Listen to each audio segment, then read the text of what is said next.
Good evening. Welcome to NowThis live fact check of President Trump and his daily briefings. I'm Alan Piper, NowThis senior politics producer. I'm supported by our news and politics team. We are all working from home, so apologies in advance if there are any technical issues. Again, if you're just tuning in, I am NowThis senior politics producer, Alan Piper. We are expecting the President of the United States at any moment. Ned the Zombie on Twitter just commented that he's very late. That actually is typical of all presidents. It is normal for presidents to run late, as their days tend to be very packed to the brim with schedules. President Trump, however, does spend more time, apparently, seemingly, tweeting, watching cable news, and golfing than most presidents. But it is not at all atypical for presidents to run late. We are expecting him at any moment. In the meantime, we'd like to try to answer some of your questions in this time. So please type them in the comments if you're watching on Facebook. If you are watching on Twitter, you can tweet your comments at me at apiper13. And I'm going to start with a question that someone sent to me on Instagram. Lachelle, if you're watching, you wanted some information on the difference between the Electoral College and the popular vote. And I'm not sure exactly what you're looking for, but the Electoral College is really to many people's point of view, it is an outdated part of our election system. It has resulted in multiple occasions in a difference between the popular vote and the electoral vote. Donald Trump lost the election by close to 4 million votes. George Bush lost the 2000 election, but won the Electoral College. Benjamin Harris, Rutherford B. Hayes, and John Quincy Adams were all losers of the popular vote, but winners of the Electoral College. Now, the electoral vote of each state is equal to the total number of representatives and senators of that state added together. Most states allot them in a winner-take-all format, which does mean that if you win a state like Michigan by a very small amount, for instance, Donald Trump won Michigan by about 0.3% of the vote in 2016. Nevertheless, he got all of Michigan's electoral votes because most states are winner-take-all. Now, as with many things in our history, there are some dark historical reasons related to the Electoral College. It was largely, though not entirely, put in place to protect the institution of slavery. Our founding fathers knew that there were more people living in the big cities of northern states, cities that by today's standards would be quite small, but were very big at the time. And the concern among Southerners who were in large part farmers who kept human beings in enslavement to work their lands as unpaid, free slave labor. They were afraid that the northern states would outnumber them and have this institution abolished. So part of the founding of our country was built into giving southern states with fewer people a little bit more representation in the government so that they could not be outnumbered and overruled by the North. It was not only to protect the institution of slavery, but that was one of the large reasons. Now, to this day, we have this false impression that the nation is evenly divided between Democrats and Republicans. It's actually much more complicated than that. A large swath of Americans do not affiliate with any particular political party. But the states that we think of as blue states are greatly outnumbering the number of people in the states that we think of as red states. Now, red states and blue states are more complicated than that. Really, what we have in a lot of instances is blue cities in otherwise red states, but those blue cities often have such a high population that those blue cities outweigh the red people living in rural areas in the state. So it is actually not the case that the number of people in red and blue states are evenly divided. President Trump likes to point to the electoral map, which shows all these red states and blue states, and it tends to look very overwhelmingly red because maps are based on geographic size as opposed to population size. And in fact, there was a nice meme floating around earlier this year saying land doesn't vote, people vote. Now, there have been various methods put forward to suggest ways that we could either remove or circumvent the Electoral College so that our representation in this country would be more truly democratic. And we'll do explainers on those topics in the months ahead. Now, again, if you were just tuning in, I am Alan Piper, now the senior politics producer, and this is President Trump's daily briefing. It is effectively a reboot of his daily coronavirus briefings. Throughout March and April, he held daily briefings on the topic of the coronavirus, usually with his coronavirus task force, but he stopped abruptly after being mocked for suggesting that people could be injected with disinfectant as a treatment for COVID-19. Now, with the reboot, medical experts no longer appear to be part of the show. Now, we do expect the president at any moment, and we're going to use this time in between to try to answer your questions, so please type them in the comments on Facebook or tweet them at me at apiper13. Now, Darren asks, what is the difference between case count and population count referred to in the Axios interview? So, if you have been paying attention to Twitter and politics at all today, you have been seeing viral clips from the Axios HBO interview of President Trump. In his interview with Axios' Jonathan Swan, the president brought out a bunch of charts to seemingly prove how the U.S. is doing a great job in handling the pandemic. Now, according to Johns Hopkins, as of Tuesday, the U.S. was the 10th worst nation in terms of per capita coronavirus deaths, with 47.5 people dying for every 100,000 people in the U.S. President Trump wants to discuss the case fatality rate, or the proportion of known cases that end in death. Now, the overall U.S. case fatality rate has improved since the pandemic was in its first peak in April and May. Business Insider explains the problem with this case fatality rate, however, is that it can vary based on the testing in any given country. The more mild cases a country finds, the lower the number will appear.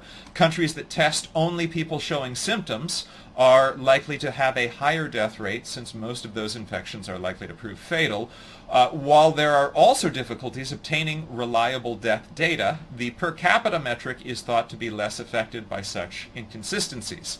President Trump said throughout the interview, look, here's one right here, United States, you know, the number of cases, and look, we're last, meaning we're first, we have the best. However, it's really not clear what metric he was discussing. One metric is very true. We lead the entire world in the total number of deaths. Although the U.S. accounts for only about 5% of the world's population, we have over 22% of global deaths. That is nearly a quarter of global deaths, and we have more than a quarter of global cases. And as I just said, in terms of deaths per capita, we are in the top 10. So when the president says that we are doing well in deaths, it is really not true, not by any meaningful metric. And we are seeing an increase in recent days in deaths. The death rate has gotten to be around 1,000 a day again. It had dropped below that, but it appears to be working its way back up. To date, today, over 156,000 Americans have died from the coronavirus, and over 4.7 million Americans have been sickened by it. Now, again, if you are just joining us, I'm Alan Piper, NowThis senior politics producer, and we are expecting the President of the United States at any moment. He is running roughly half an hour late based on his original suggestion of when he'd come out. Again, there are many areas in which this president has earned a fair amount of criticism. It really is not fair to criticize presidents on being late for events. Presidents across the board of both parties and in all administrations tend to be very late for events. Now, we'd like to use this time to answer some of your questions, so please type them in the comments on Facebook, or please tweet them at me at apiper13. Now, I'm just going to, I hear that we have received the 2-minute warning. The President is coming out in 2 minutes. I'm going to make a quick technical adjustment, and we will have the President of the United States for you at any moment.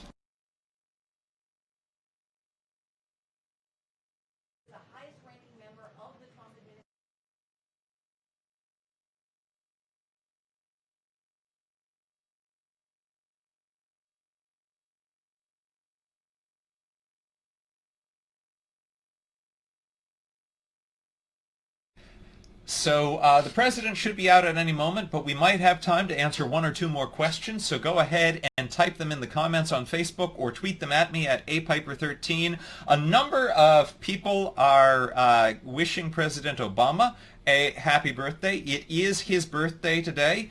The former president turns 59 today. It is unlikely that President Trump will use this press briefing to wish the former president a happy birthday.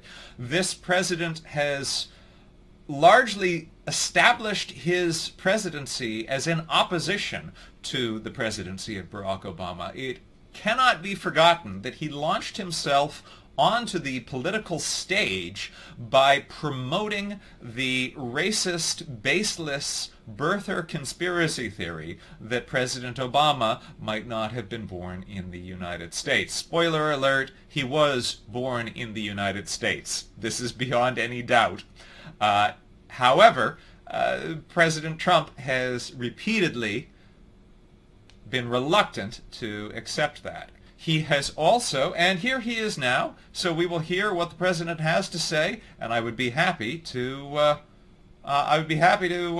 hear if he has a word of happy birthday for his predecessor. Let me begin by sending America's deepest sympathies to the people of Lebanon, where reports indicate that many people were killed. Hundreds more were very badly wounded in a large explosion in Beirut.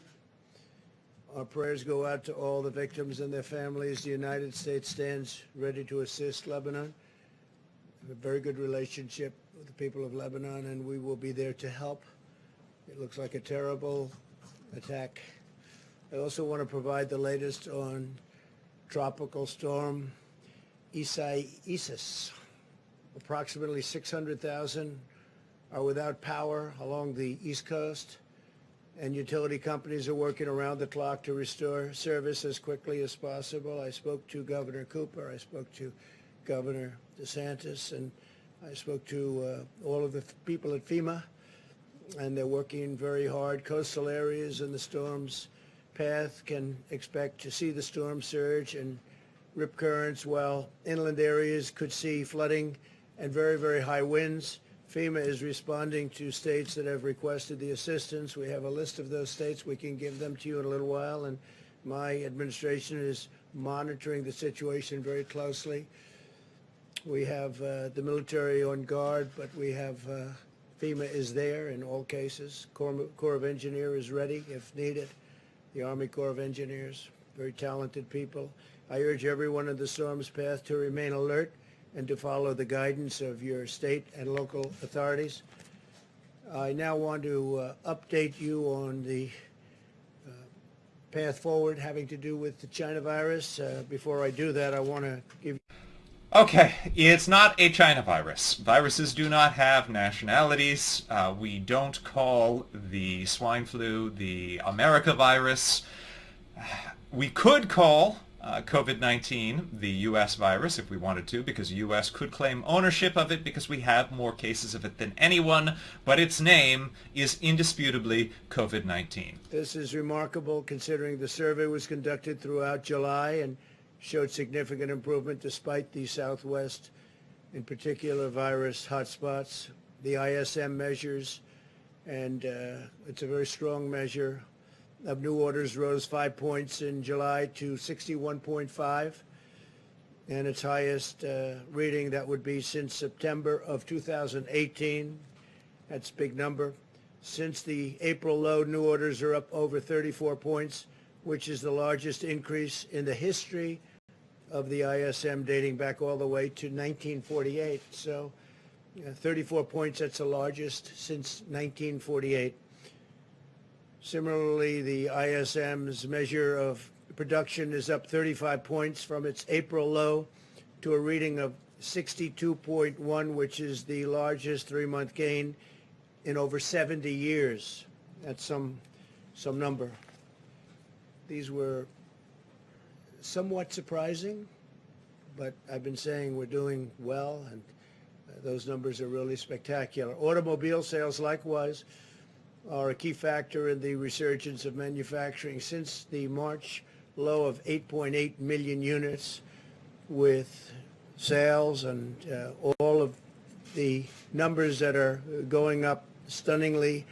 It's 65% increase since. So the president is trying to spin the economy as being strong. By no metric is the economy strong. While there have been some recoveries in recent weeks, the economy contracted about 30% in the last quarter. The president is talking about manufacturing. Obviously, going from most of the country being in some form of lockdown to most of the country being in some form of reopening, there is going to be a resurgence of some kind, but the economy is still suffering, and unemployment is still, while it has recovered slightly from some of the previous weeks, it remains higher than it had been previously since the Great Depression.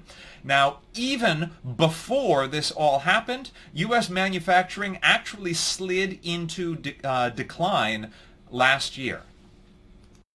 Economy-wide inventories crashed at a near $320 billion annualized rate last quarter. Crash in that case means a good thing, not a bad thing. That's the largest drop ever on record, ever. Home builder sentiment likewise is soaring, as our home sales sentiment is now higher than last year, and new homes recently made a 13-year high. So we have a 13-year high in new home construction. New business applications are very strong. That just came out.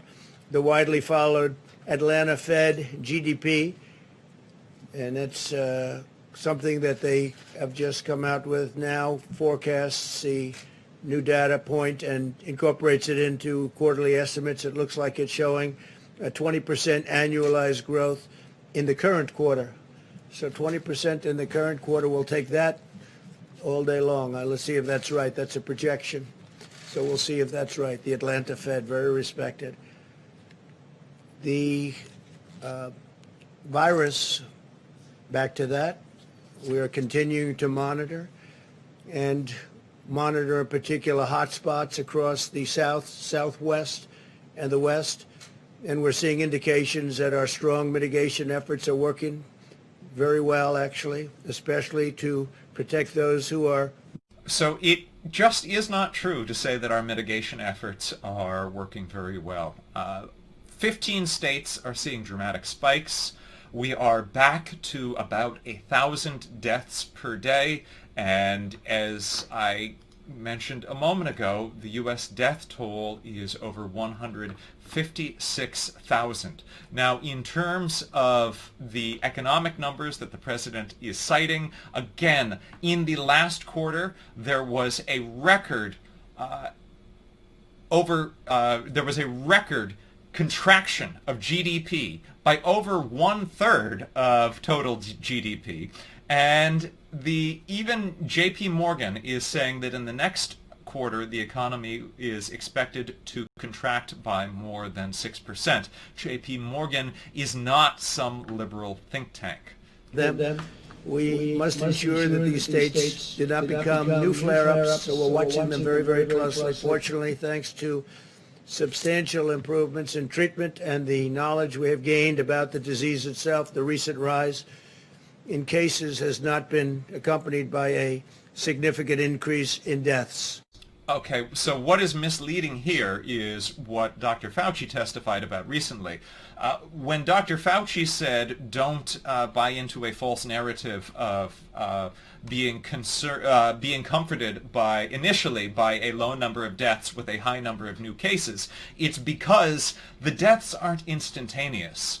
The deaths lag behind the new cases. When you see a large number of new cases, it is usually followed by an increase in the deaths. It doesn't happen simultaneously, and we are in fact seeing this. We saw a dip in deaths, but after these latest spikes, we have begun to see deaths increase again, and they are back to, at one point they'd been around 2,000 a day, they dropped down, but now they are about back to 1,000 a day, which is a horrific, startling number.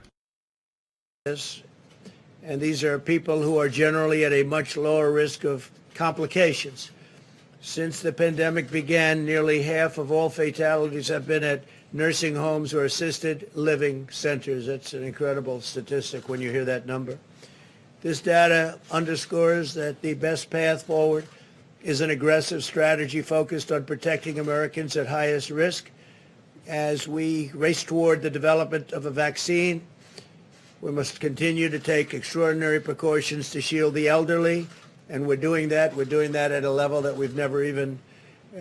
So here's what's misleading here. So first of all, it is true that the elderly are at the greatest risk from this disease, but it is false to suggest that younger people are not.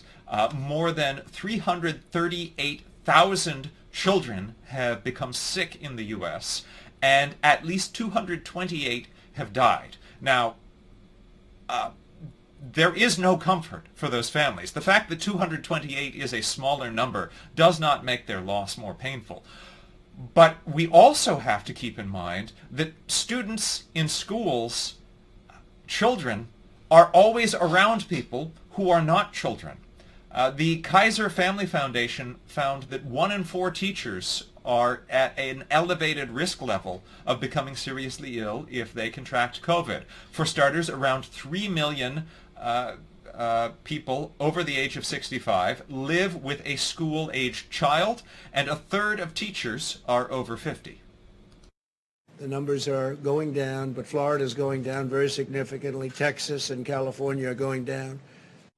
There has been a recent decrease in the rate at which new cases are occurring in these states, but that does not mean that the number of cases in these states is coming down. And it is important to note in the case of Florida that last week Florida broke its record for single-day deaths on 4 consecutive days.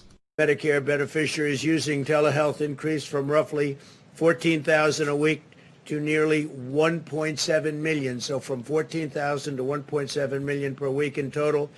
10 million Medicare beneficiaries have accessed telehealth services since the pandemic began. That's a tremendous thing that's happened with telehealth.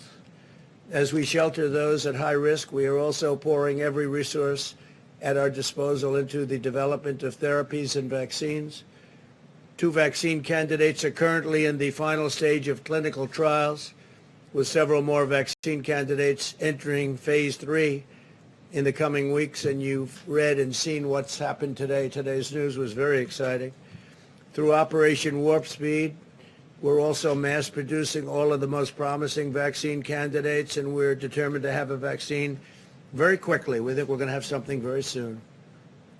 The president keeps suggesting that there will be a vaccine available this year. The majority of medical experts suggest that it will be coming sometime later than that. Dr. Fauci testified to Congress that he expects it to be coming next year. You'll see a tremendous drop in price. We're using favored nations. We're using the rebates. We're using everything.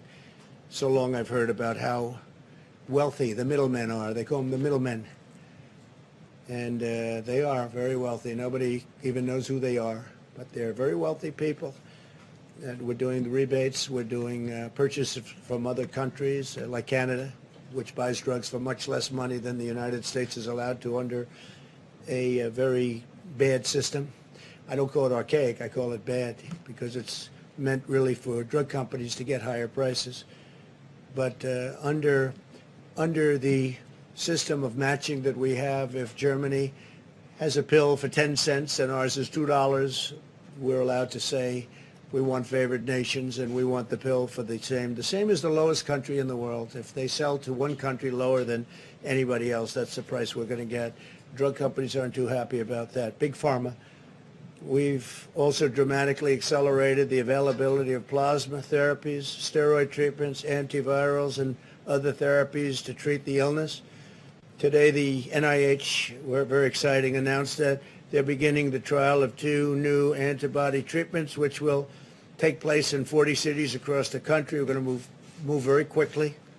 Results look very good already, incredible results. More than 230 clinical trials for potential treatments are underway, and we've secured 500,000 courses of treatment for remdesivir.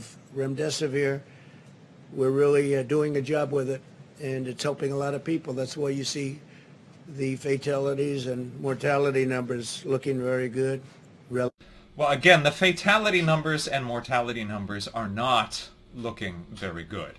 We are the worst nation in the world in terms of total deaths, and we are one of the 10 worst nations in terms of deaths per capita. Capacity in the world, testing has been incredible, what we've been able to do. Nobody's even close.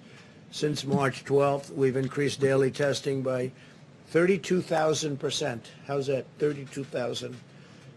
Somebody would say that must be a typo. It's not a typo. 32,000%.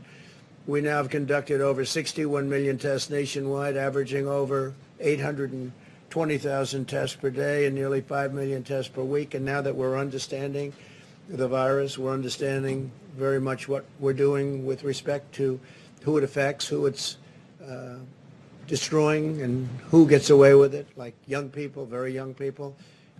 We'll be having some interesting statements having to do with testing and focus testing. I call it focus testing. So several things here. First of all, the president keeps suggesting that young people are not at risk.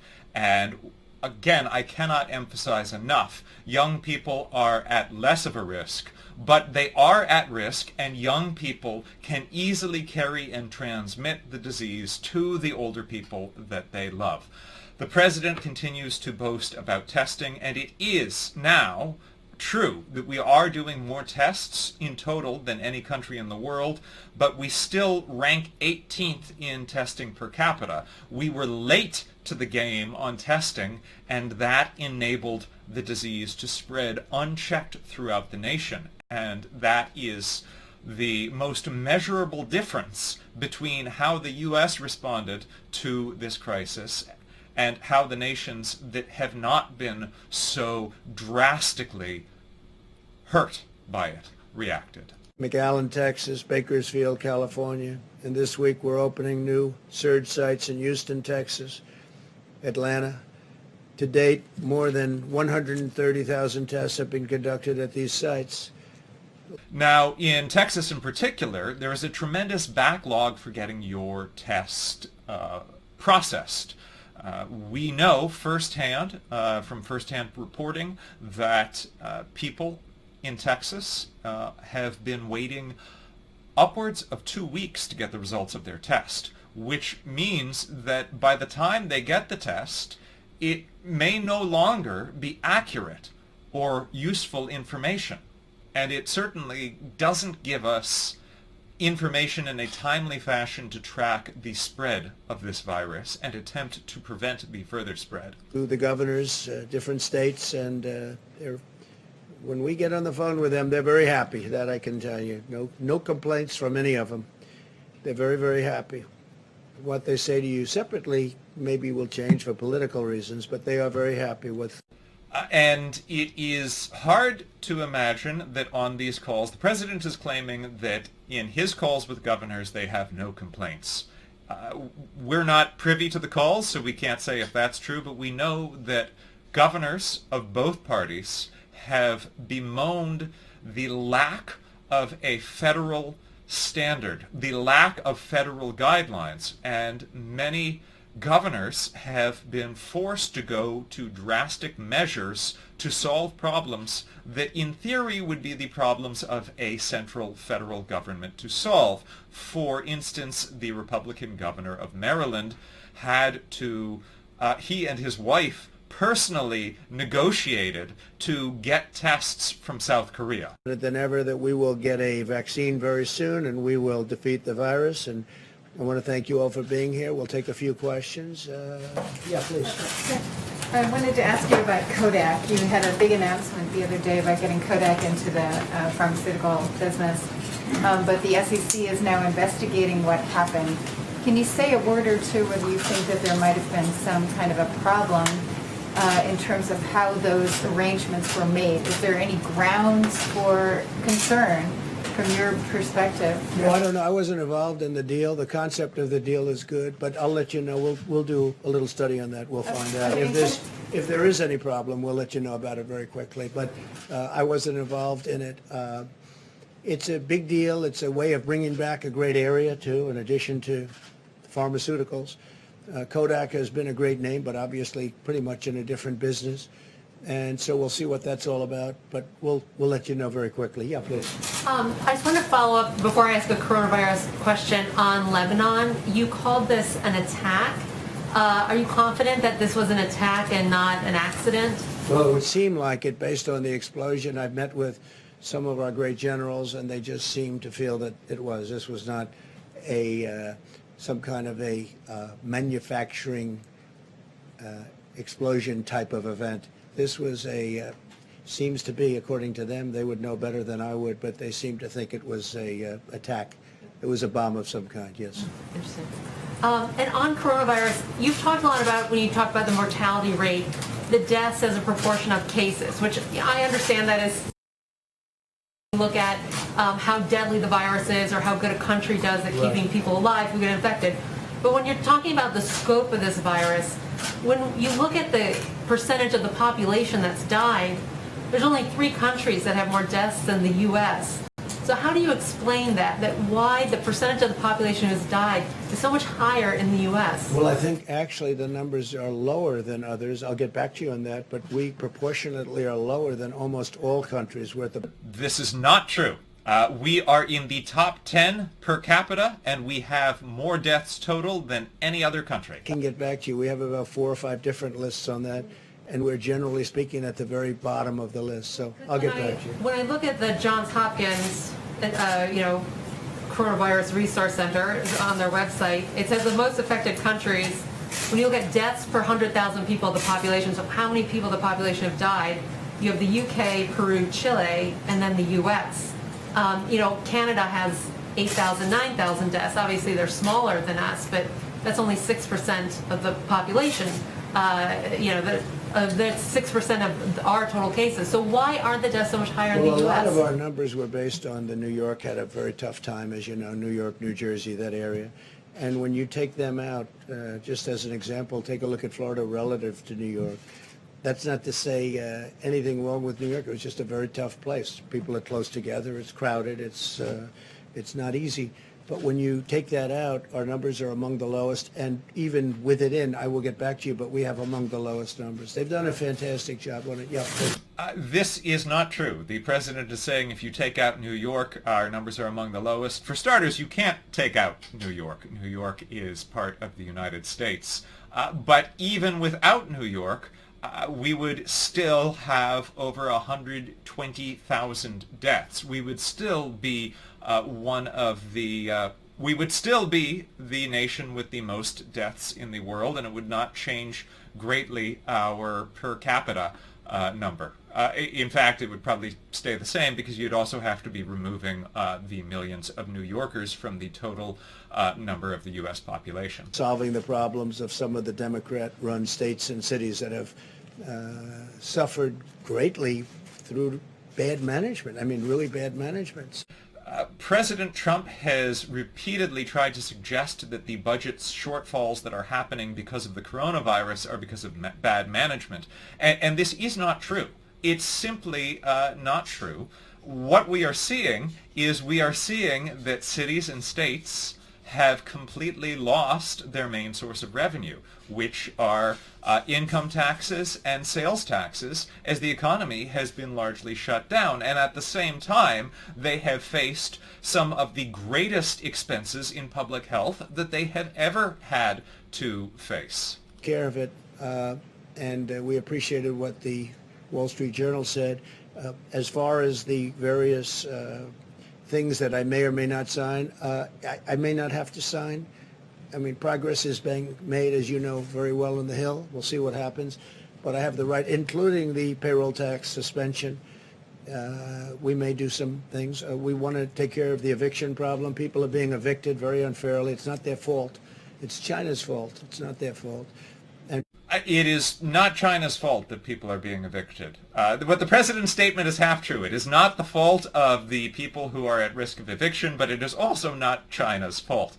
But it is true that some 28 million Americans are at risk of eviction, and they are at immediate risk because even though the House passed the HEROES Act, which would extend eviction protections, over 2 months ago, Mitch McConnell's Senate refused to vote on it, and those protections have expired. And many advocates fear that we will rapidly see a mass eviction crisis.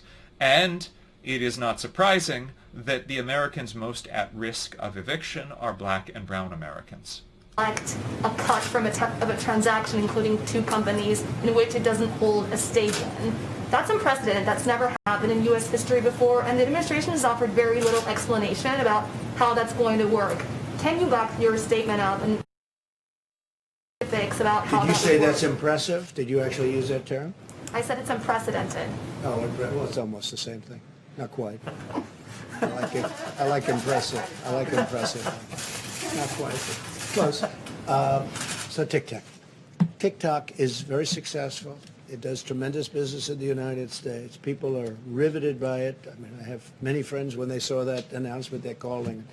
I think their kids love it. They don't, because they don't get to see their kids anymore. But they are. It's an amazing thing, whatever it may be. And I told Microsoft, and frankly others, if they want to do it, if they make a deal for TikTok, whether it's the 30% in the United States or the whole company, I say it's okay, but if you do that, we're really making it possible because we're letting you operate here. So the United States Treasury would have to benefit also, not just the sellers. And I said, inform, very simple. I mean, we have all the cards because without us, you can't come into the United States. It's like if you're a landlord and you have a tenant, the tenant's business needs a rent. It needs a lease. And so what I said to them is whatever the price is, a very big proportion of that price would have to go to the Treasury of the United States. And they understood that. And actually, they agreed with me. I mean, I think they agreed with me very much. Yeah, please. We are going to do some pieces of economists analyzing this. It is not a typical thing. This is what the president is describing feels very much like a mob boss sort of thing. I need my taste of it. I get to skim something off the top. It is not a traditional. It is not a traditional thing, and we will do pieces in the coming days analyzing the merits, the pros and cons, and the legality of it. See if they're interested. No, we've had other companies call us. Microsoft called me directly, and we've had other companies call. I don't know where they are. It sounds like Microsoft is along the way of doing something. I don't blame them. It's a great company. It's really a great company, but we cannot take the security risks of any of those companies, including Huawei, which, as you know, we put a halt to. But we can't take the security risk. I think our attitude on China has changed greatly since the China virus hit us. I think it changed greatly. It hit the world, and it shouldn't have. They should have been able to stop it. So we feel differently. I just don't know. When you lose so many thousands of people, and, ultimately it'll be millions of people around the world. It's a terrible thing that happened to. Okay, it is not a China virus. Viruses do not have nationalities. It first emerged in China. The swine flu first emerged in North America. It is not called the North American virus. In terms of what China did to try to stop it, for starters, they locked down the entirety of Wuhan in January. The same day that they did that, Senate Minority Leader Chuck Schumer called for a public health emergency, and President Trump did not act on that. President Trump the next day praised China, saying, quote, "China has been working very hard to contain the coronavirus. The United States greatly appreciates their efforts and transparency. It will all work out well. In particular, on behalf of the American people, I want to thank President Xi." At doing something that if we do it, look, right now what the testing is doing is helpful. But we're spending massive amounts of money, and we want to have it. We want to have it channeled very accurately. We want to be able to help the most people we can. But we are testing at a level that no country in the world, and I've spoken to the leaders of the world, and they'll ask me about it. No country in the world thought it would be. It's even believable that we're able to test so much. Okay, again, this is misleading. It is true that the U.S. is conducting more tests, finally, than any other nation, but we are still only around 18th in terms of testing per capita. It is not beyond the imagination of any other country. Many other countries had widespread nationwide testing plans in place very rapidly, whereas the U.S. spent months developing a testing plan. Statement. I said it's called media gold. For the media, it's gold. But the truth is, we've done an incredible job in testing. Nobody in the world has done the job. Other leaders have told me the same thing. They can't believe we were able to do it. And we will continue. But we want to really be able to test very specifically the people that are in most danger, most in need. Thank you, Mr. President. I wanted to ask you first about what you tweeted out earlier today in regards to Florida and your comfortableness as it relates to mail-in ballots for Florida. Okay, I'm glad you're asking. Why does that apply to Florida and it doesn't apply to mail-in balloting across the country? So Florida's got a great Republican governor, and it had a great Republican governor. It's got Ron DeSantis, Rick Scott, two great governors. And over a long period of time, they've been able to get the absentee ballots done extremely professionally. Florida is different from other states. I mean, in Nevada, where you have a governor, he said, let's just send out millions of ballots, and the post office cannot be prepared. I haven't spoken to the post office about it, but I don't know how they could possibly be prepared. Florida has been working on this for years, and they have a very good system of mail-in, and that would be absentee or even beyond absentee. So in the case of Florida, there aren't too many people that would qualify. They're so well run. Florida's a very well run state, low taxes, low everything. They've done a great job, really a great job. And the two governors, between the both of them, they've really got a great system of absentee ballots. And So there's a number of things that are misleading here. I do think that it is necessary to call out the statement, Florida is a very well-run state. Google Florida man, and you will see some examples of Floridian chaos. But the most pertinent chaos lately has been the chaotic response of Florida to the coronavirus, and that Governor DeSantis rejected the guidance of public health officials. He has been condemned by Florida's largest publications for the fact that he basically took a laissez-faire approach to the virus. He knew it was coming and he did not prepare for it, and now Florida has become one of the world's hotspots, and as I mentioned, it had 4 consecutive days of new record-breaking deaths last week. Now, it is interesting that President Trump supports voting by mail in Florida. That is where and how he votes. He seems to be suggesting that it is okay for states where he is polling better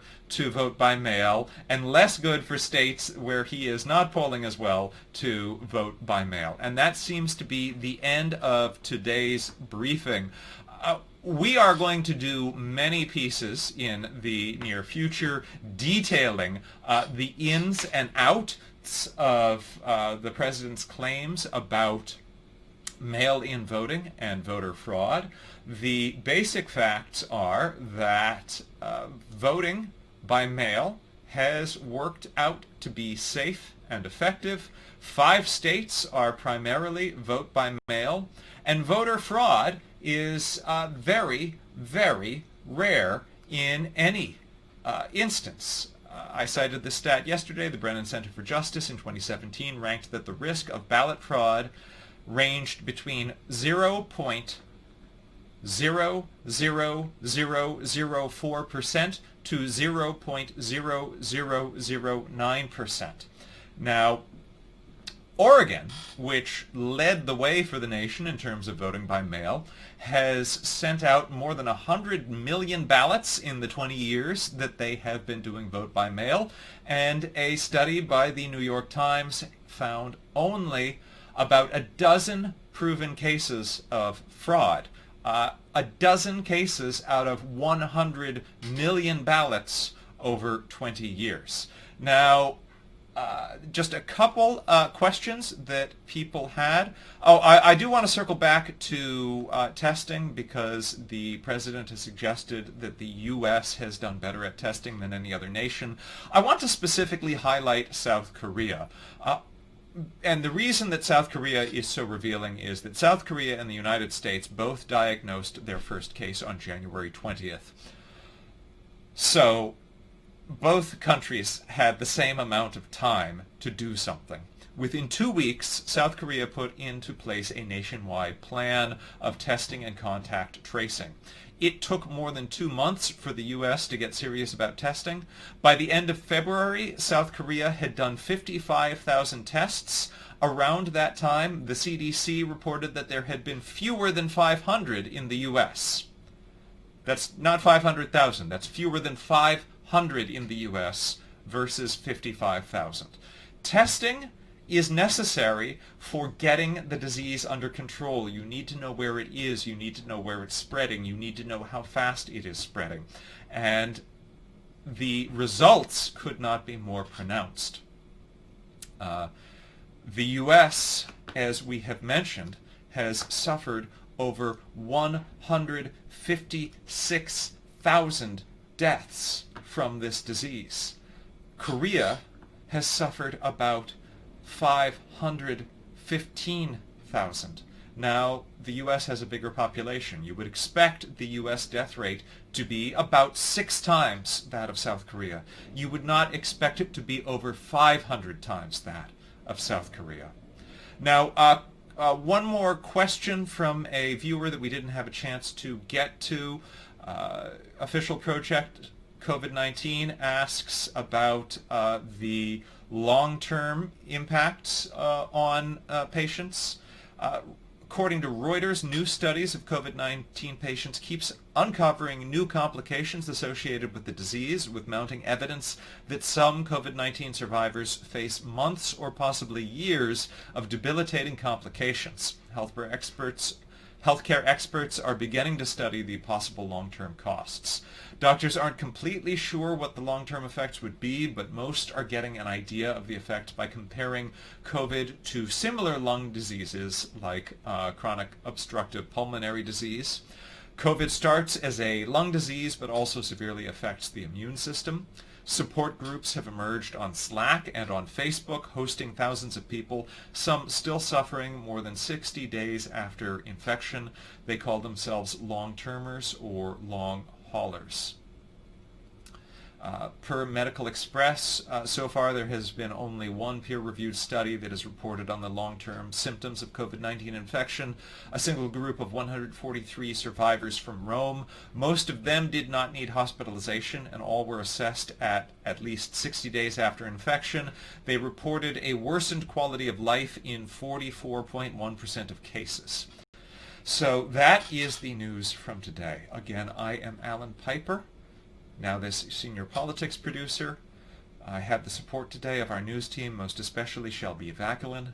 To everyone out there, please stay safe. Please take care of the people that you love. Please wear a mask when you're out in public. We will get through this together. For NowThis, I am Alan Piper. Thank you. I also... People have asked what this image is beside me. This is one of New York's landmarks. This is the Wonder Wheel. The Wonder Wheel was to celebrate its 100th birthday this year. Like many, many people and businesses around the country, its plans have been changed by the coronavirus. When things return to safety and normality, I invite everyone across the country in the future to come to New York and ride the Wonder Wheel. It is personally one of my favorite New York experiences. That's all from me, Alan Piper. Thank you for joining me, and have a safe evening.